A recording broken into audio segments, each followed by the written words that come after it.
Hey guys, welcome back to the channel super ideas में आप लोगों का एक बार फिर से स्वागत है। A very good morning to all of you.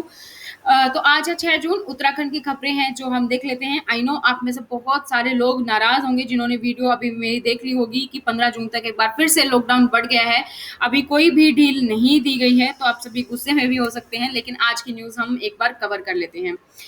Nehru पर्वतारोहण संस्थान एनआईएम के प्राचार्य कर्नल अमित बिस्ट के नेतृत्व में पर्वतारोहियों के एक दल ने पर्वतारोहण किया है एवरेस्ट 1 जून को। तो टीम में 6 सदस्य हैं, जिसमें जवाहर इंस्टीट्यूट ऑफ माउंटेनियरिंग और विंटर स्पोर्ट्स के पर्वतारोही शामिल हैं। तो उत्तराखंड में कोरोना के मामले में आई कमी के बीच प्रदेश सरकार ने आंशिक ढील देते हुए कोविड कर्फ्यू को 15 जून तक फिर से बढ़ा दिया है। रविवार को शासन ने इसकी एसओपी जारी कर दी है। कोविड कर्फ्यू के दौरान इस सप्ताह सरकारी सस्ते गल्ले की दुकानें रोजाना सुबह 8 बजे से 12 बजे तक खुलेंगी। स्टेशनरी की दुकानें, जनरल स्टोर और किराने की दुकानें बुधवार 9 जून और सोमवार 14 जून को सुबह 8 बजे से दोपहर के 1 बजे तक खुलेंगी। सरकार ने इस हफ्ते शराब के ठेके खोलने का भी फैसला किया है। ठेके हफ्ते में 3 दिन बुधवार, शुक्रवार और सोमवार को सुबह 8 बजे से दोपहर 1 बजे तक खुलेंगे। इसके अलावा चार धाम को खोलने की कोई बात नहीं हुई है गाइडलाइंस में, और इसके साथ ही ना ही किसी सिंगल डिस्ट्रिक्ट में भी कोई अनलॉक की प्रक्रिया या कोई ढील दी गई है। सभी लदे या खाली वाहनों को राज्य व अंतर राज्य जाने वाली सामग्री के परिवहन की अनुमति होगी। फल, सब्जी, डेयरी, दूध, बेकरी, मांस, चिकन और मछली की बिक्री, उनके परिवहन, वेयर हाउसिंग व संबंधित गतिविधियां दैनिक आधार पर सुबह 8 बजे से 12 बजे तक खुली रहेंगी। 11 जून को सुबह 8 से दोपहर 1 बजे तक कपड़ा रेडीमेड की दुकानें, खाद्य पैकेजिंग की दुकानें, दर्जी, चश्मे की दुकानें, साइकिल स्टोर, औद्योगिक मशीनरी, मोटर पार्ट्स और ड्राई क्लीनर्स की दुकानें खुली रहेंगी। 11 व 14 जून को सुबह 8 बजे से 1 बजे तक ऑटोमोबाइल्स एक्सेसरीज की दुकानें खुली रहेंगी, और दैनिक आधार पर सुबह 8 बजे से 12 बजे तक फल, सब्जी, डेयरी, दूध, बेकरी मैन्युफैक्चरिंग, मांस, चिकन, मछली की बिक्री और उनके परिवहन, वेयर हाउस से संबंधित गतिविधियां भी खुली रहेंगी। ई कॉमर्स प्लेटफॉर्म के जरिए ऑनलाइन व होम डिलीवरी की अनुमति होगी। होटलों, ढाबों में बैठकर भोजन पर रोक होगी। होम डिलीवरी की अनुमति रहेगी। और क्या बरकरार है इसके अलावा, पर्वतीय जिलों में आने के लिए आपको आरटीपीसीआर नेगेटिव रिपोर्ट जरूरी है, साथ में आपको ई पास बनवाना होगा। विवाह समारोह में आप आ रहे हैं तो भी आपको 20 सदस्य की मैक्सिमम लिमिट है, जिसके साथ ही आरटीपीसीआर नेगेटिव रिपोर्ट भी जरूरी है। अगर राज्य के बाहर से उत्तराखंड आने वालों के लिए 72 घंटे की आरटीपीसीआर नेगेटिव रिपोर्ट भी जरूरी है, साथ ही में ई पास। लेकिन गढ़वाल और कुमायूं के बीच यात्रा करने के लिए आरटीपीसीआर की जरूरत नहीं है, सिर्फ और सिर्फ ऑनलाइन पंजीकरण यानी कि ई पास ही रहेगा। तो ये कुछ गाइडलाइंस है दोस्तों जो आई हैं, एक बार फिर से 15 जून के लिए, 15 जून तक जो लागू रहेंगी। मैं एक बार फिर से आपको बता दूं, इसमें किसी भी डिस्ट्रिक्ट को अनलॉक करने की कोई बात नहीं कही गई है अभी तक, और ना ही अभी इसमें चार धाम को खोलने की कोई अपडेट आई है। लेकिन इसमें लिखा गया है कि अलग अलग डिस्ट्रिक्ट की टाइम टाइम पे रिपोर्ट्स आ सकती हैं, अलग अलग डिस्ट्रिक्ट की, जहां जहाँ पे पॉजिटिविटी रेट कम होगी, अलग अलग डिस्ट्रिक्ट के अकॉर्डिंग नई गाइडलाइंस भी जारी की जा सकती हैं। तो हम उसी का वेट कर सकते हैं। जैसे भी कोई अपडेट आती रहेगी मैं आपको वीडियो के माध्यम से बताती रहूंगी। तो हल्द्वानी में 3 दिन चलेंगी काठ गोदाम देहरादून स्पेशल ट्रेन। 10 जून से हफ्ते में 2 दिन की बजाय अब ये 3 दिन चलेंगी, और कोट द्वार से बुध, शुक्रवार और रविवार को चलेंगी ये ट्रेन। देहरादून से मंगल, बृहस्पति और शनिवार को चलेंगी।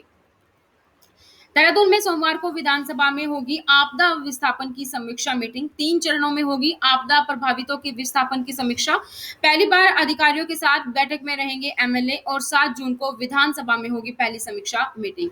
तो उत्तराखंड स्टेट कंट्रोल रूम से हम हेल्थ बुलेटिन देख लेते हैं। तो पॉजिटिव जो थे वो कल 446 थे, डेथ हुई 23। तो सैंपल पॉजिटिविटी रेट की बात करें तो 6.74% है।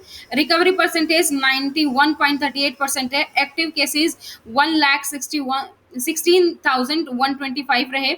रिकवर्ड हुए 1580 यानी 1580 रिकवर्ड हुए हैं। इसके अलावा आप यहाँ पर कंप्लीट इंफॉर्मेशन भी देख सकते हैं। सौर घाटी के मस्तक चंडांग में नगर पालिका एक ऐसा वाटर पार्क तैयार करने वाली है जो जल संरक्षण के साथ ही पर्यटन का मुख्य केंद्र भी बनेगा। हरिद्वार के बहादराबाद टोल प्लाजा पर 3 दिनों से किसान डटे हुए हैं। किसानों ने कृषि कानून वापस न लिए जाने पर धरना जारी रखने की चेतावनी दी है। 3 दिन पहले टोल प्लाजा पर हंगामा भी किया गया था। उत्तराखंड सरकार ने सुसवा, कल्याणी, ढेला, भेला, पीलाखर और नंधौर समेत 15 नदियों की दशा सुधारने का भी प्लान तैयार किया है।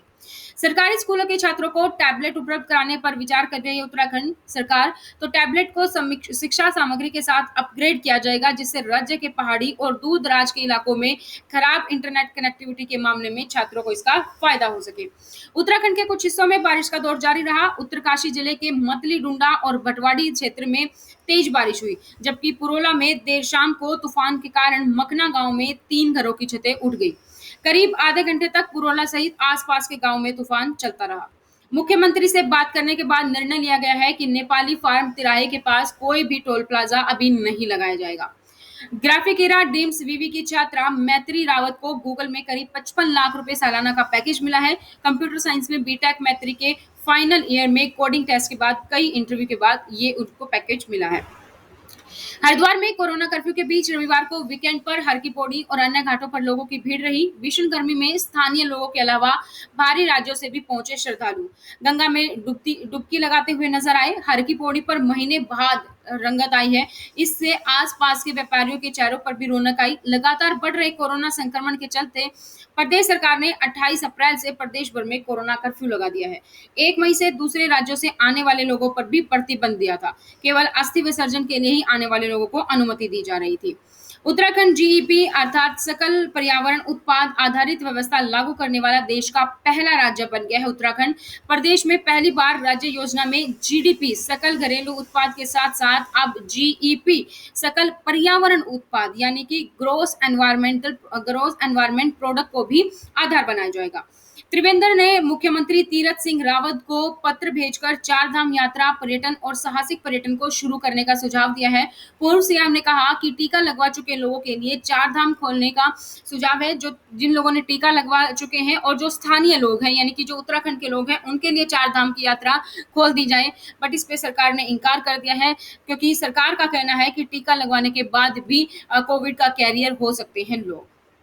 तो ये थी कुछ गाइडलाइंस और कुछ बातें उत्तराखंड की न्यूज़ के बारे में। तो इसके अलावा अगर अभी तक आप लोगों ने चैनल को सब्सक्राइब नहीं किया है तो चैनल को सब्सक्राइब करें। जैसे ही किसी अलग डिस्ट्रिक्ट की आती है अपडेट अनलॉक की, तो वो भी आपको इन्फॉर्मेशन यहाँ पर मिल जाएगी। वीडियो को लाइक करें, शेयर करें। तो आज की वीडियो में इतना ही, फिर मिलेंगे नई जानकारी के साथ। तब तक thank you so much, bye bye, take care.